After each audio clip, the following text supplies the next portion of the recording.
Welcome दोस्तों। आज का सेशन बहुत ही खूबसूरत होने वाला है क्योंकि आज का सेशन स्पेशली आरआरबी एनटीपीसी और ग्रुप डी के लिए है। ठीक है, क्योंकि आज का सेशन में जो टॉपिक मैंने चुना हूँ, टॉपिक है आज का सेशन का इंडियन पॉलिटी। जो जो आरआरबी एनटीपीसी और ग्रुप डी का तैयारी कर रहे हो वो लोगों को पता है पॉलिटी कितना इंपॉर्टेंट टॉपिक है। तो आपको ध्यान देना है, इंडियन पॉलिटी आपको तैयारी करना है तो आपको स्मार्ट वर्क करना है। स्मार्ट वर्क मैं बोला क्यों, आप अगर यूपीएससी की तैयारी करें तो फिर आपको टॉपिक वाइज हिसाब से अगर आपको ध्यान देने से पढ़ना है, लेकिन आप आरआरबी एनटीपीसी और ग्रुप डी की तैयारी कर रहे हो, आपको स्मार्ट वर्क करना है। कैसे स्मार्ट वर्क करना है, आपको देखना है प्रीवियस ईयर पेपर में कहाँ से क्वेश्चन देता है आपको। ठीक है, उसी हिसाब से आपको तैयारी करना है। ठीक है, आपको देखना है कहाँ से क्वेश्चन दे रहा है। आप देखोगे जब प्रीवियस ईयर पेपर घाटोगे जब देखे ना, हार्ड सवाल में मिलते मिलते क्वेश्चन आपको दे रहा है। हार्ड मतलब एक क्वेश्चन के जो सवाल मिलते हैं देखना दूसरे शिफ्ट में उसी तरह का सवाल दे रहा है। तो इसी सेशन बहुत ही इंपॉर्टेंट होने वाला है, आप अंतिम तक बने रहना, देखना कौन सा सवाल है और उसी सवाल से मिलता जुलता क्वेश्चन में करवाऊंगा। ठीक है, तो चलिए शुरू करता हूँ। तो देखिए उधर साइड में पहला क्वेश्चन क्या है, तो पहला क्वेश्चन ए है। पहला क्वेश्चन है which of the following states was included as the 27th state of India. क्या ना 27 राज्यों भारत में शामिल हुए हैं, कौन सा है? आपको ऑप्शन दिया गया है Jharkhand, Chhattisgarh 2 number, C option Uttarakhand, D option Goa. तो आपको बोलना है 27 जो स्टेट बने हैं शामिल हुए हैं इंडिया में, कौन सा स्टेट था। तो आपको ध्यान देना है क्या है, जो 2000 साल था, 2000 साल में 3 नया स्टेट बने थे इंडिया में। कौन सा स्टेट बने थे? एक था छत्तीसगढ़, एक था झारखंड, एक था उत्तराखंड। तो आपको देखना है 27वां स्टेट कौन सा है। तो देखिए ना 26 था, 26 था छत्तीसगढ़, 27वां था आपका उत्तराखंड। तो क्वेश्चन का सही आंसर होगा उत्तराखंड। 28वां था झारखंड, 28वां क्या था? झारखंड। और ये सब 2000 साल में बने थे, 2000 साल में, साल 2000 में 3 स्टेट बने थे। कौन सा 26 था छत्तीसगढ़, 27 उत्तराखंड, 28 झारखंड। और 2014 में बने थे और एक नया स्टेट, उसको बोलते हैं तेलंगाना। 2014 जो 29 स्टेट बने थे तेलंगाना बने थे। मैंने बोला क्योंकि हर सवाल एग्जाम में इंपॉर्टेंट हो सकता है, आपको बोल देगा 28वां स्टेट कौन सा था, आपको बोलना है झारखंड। 25 था गोवा, 25 था गोवा। तो क्वेश्चन क्या था आपका, which of the following state was included as the 27th state of India. तो इसका सही आंसर होगा ऑप्शन नंबर सी उत्तराखंड। सही है। तो नेक्स्ट क्वेश्चन देख लेते हैं। नेक्स्ट क्वेश्चन है, इसको आप कर देता हूँ। नेक्स्ट क्वेश्चन है, जो है कॉपी पेन लेके बैठ जाओ और इसको जो इंपॉर्टेंट आपको लगता है उसको आप नोट कर लो। नेक्स्ट दूसरे नंबर सवाल क्या है, देखो साइड में है दूसरे नंबर सवाल। In the Indian constitution as पर फंडामेंटल राइट्स के तहत abolition of untouchability is a. Bharat के संविधान में मौलिक अधिकार के अनुसार छुआछूत की समाप्ति, एबोलिशन ऑफ अनटचेबिलिटी मतलब छुआछूत की समाप्ति, ठीक है, किस में आता है, कौन सी फंडामेंटल राइट्स में आता है? हम लोग जानते हैं 6 फंडामेंटल राइट्स होता है। इसमें ऑप्शन में दिया है option number 1 right to equality मतलब कि समता की अधिकार, right to freedom of religion, right option number 3 right against exploitation, और ऑप्शन नंबर 4 है राइट टू कॉन्स्टिट्यूशनल रेमेडी मतलब कि समता का अधिकार, धार्मिक स्वतंत्रता का अधिकार, शोषण के विरुद्ध का अधिकार, संवैधानिक उपचार का अधिकार। तो राइट टू इक्वालिटी में आता है अनटचेबिलिटी, एबोलिशन ऑफ अनटचेबिलिटी मतलब छुआछूत के अधिकार किस में आता है? राइट टू इक्वालिटी में। जो आर्टिकल 14 से 18 तक राइट टू इक्वालिटी है उसमें बोला गया है एबोलिशन ऑफ अनटचेबिलिटी मतलब छुआछूत की समाप्ति किसमें आता है? Right to equality. जो फ्रीडम आपको फंडामेंटल राइट्स कितना होता है? 6 होता है। तो नेक्स्ट थर्ड नंबर क्वेश्चन में देख लेंगे हम लोग। थर्ड नंबर क्वेश्चन है, साइड में देखिए थर्ड नंबर क्वेश्चन आ गया है। थर्ड नंबर क्वेश्चन है प्रोविजंस ऑफ सिंगल सिटीजनशिप। क्या है ना, एकल नागरिकता इन द इंडियन कॉन्स्टिट्यूशन भारतीय संविधान में is board from which constitution, कौन सी संविधान से, कौन सी कंट्री का संविधान से एकल सिंगल सिटीजनशिप मतलब एकल नागरिकता लिया गया है? तो ऑप्शन दिया है एक number USA United state of America, option 2 British, option 3 Canadian, चार ऑप्शन है जर्मनी। तो देखिए सिंगल सिटीजनशिप ब्रिटिश से लेके लिया है। कहाँ से? सिंगल सिटीजनशिप ब्रिटिश से। और ब्रिटिश से, और मैं बोलता हूँ ब्रिटिश से आपको आ सकता है एग्जाम में, जो सिंगल सिटीजनशिप छोड़ के पार्लियामेंट्री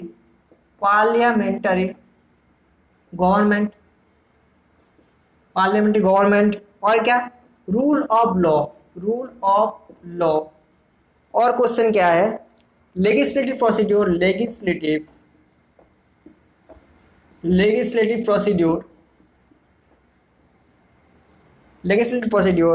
बिकामरिज्म मतलब क्या है ना, द्विसदन,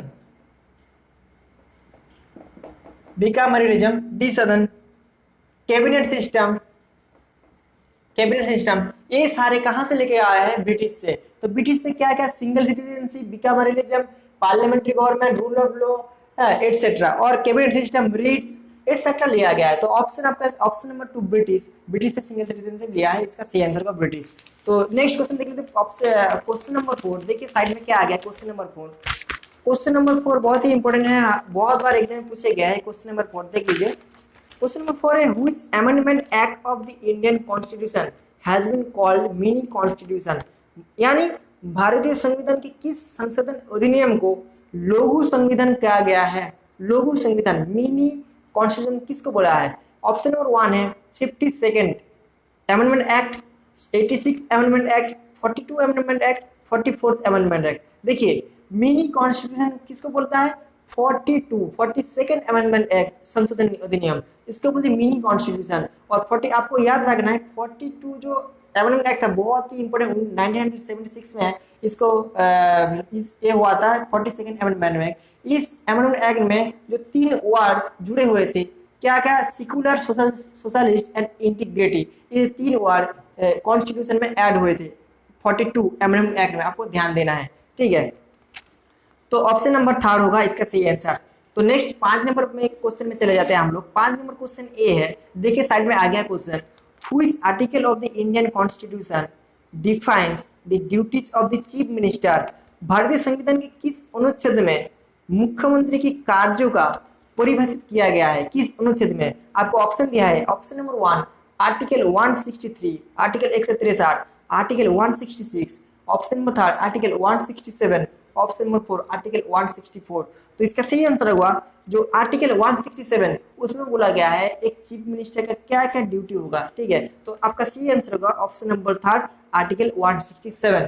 तो ठीक है, नेक्स्ट 6 नंबर क्वेश्चन देख लेते हैं हम लोग। 6 नंबर क्वेश्चन क्या है, व्हिच वन ऑफ, देखिए साइड में है, which of one of the following is not a constitutional body, निम्नलिखित में से कौन सा संविधान का हिस्सा नहीं है, संविधान का निकाय नहीं है?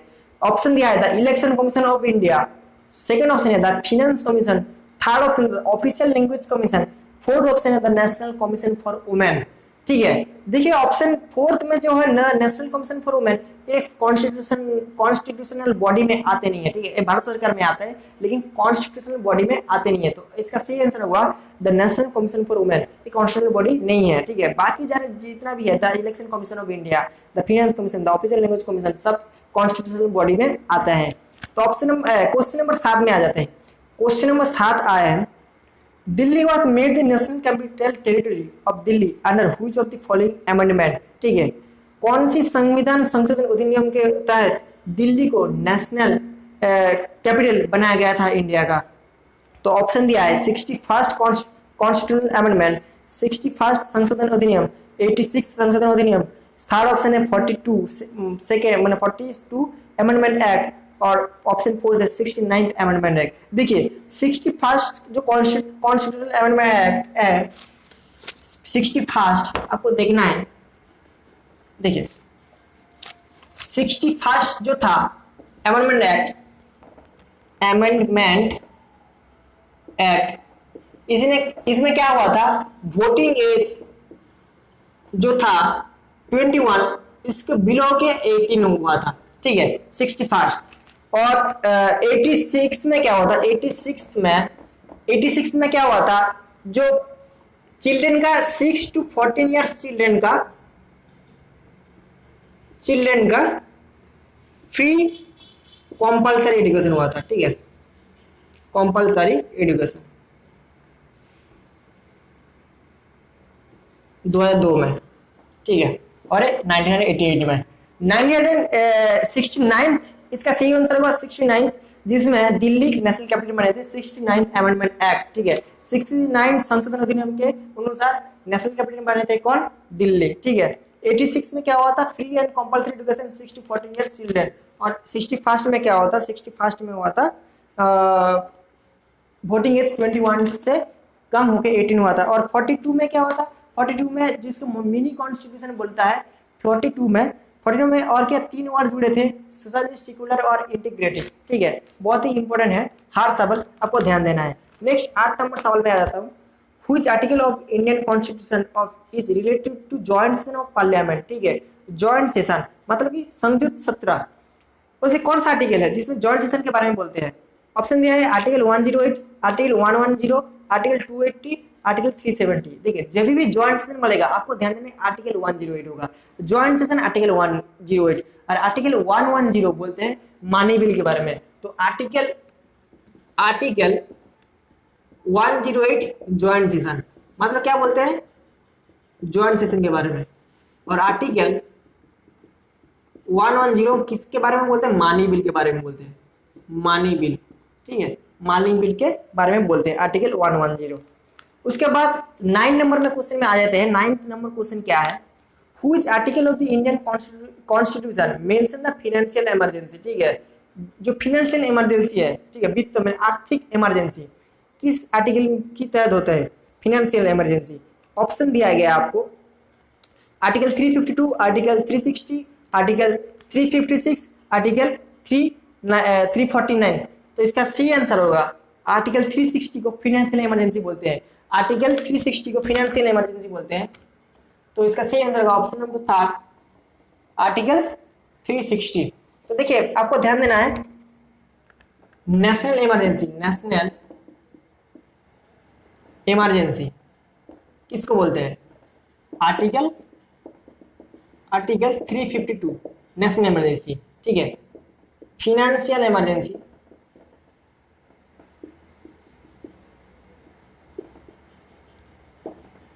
आर्टिकल 360। State emergency